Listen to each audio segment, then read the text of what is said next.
1 glass জল ভরে হাতের মাঝখানে এইভাবে রাখো। এবার তুমি যা বলবে জল সেটাকে রেকর্ড করবে, কারণ জলের মধ্যে মেমোরি রয়েছে। আমি হেলদি,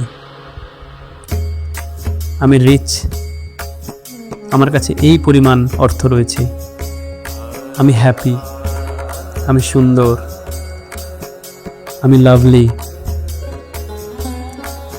বিশ্ব ব্রহ্মাণ্ডের সমস্ত খুশি, সমস্ত আনন্দ আমার ভেতরে বিরাজমান। পজিটিভ তুমি যাই বলবে সেটাই এই জল রেকর্ড করবে। তারপর তুমি যদি এই জলটাকে খাও, পজিটিভিটি, সেই এনার্জি, সেই মেমোরি তোমার ভেতরে 70% জল দিয়ে তোমার শরীর তৈরি, সমস্ত জায়গায় ছড়িয়ে পড়বে। আর সেই অনুযায়ী তোমার ভেতরও কাজ হওয়া শুরু হবে, অ্যাকশান আসা শুরু হবে, পজিটিভ পরিবর্তন আসা শুরু হবে। তাই ওয়াটার টেকনিক খুবই পাওয়ারফুল। রোজ রাতের বেলা আপনি এটা করতে পারেন, কিন্তু নেগেটিভিটি যদি এর মধ্যে চলে যায় তাহলে কিন্তু আমাদের শরীরে সেই নেগেটিভিটি প্রবেশ করবে।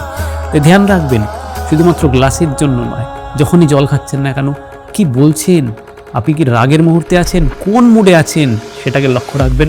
পজিটিভ একটা আপনার সংকেত, আপনার কথা জলের মধ্যে দেবেন।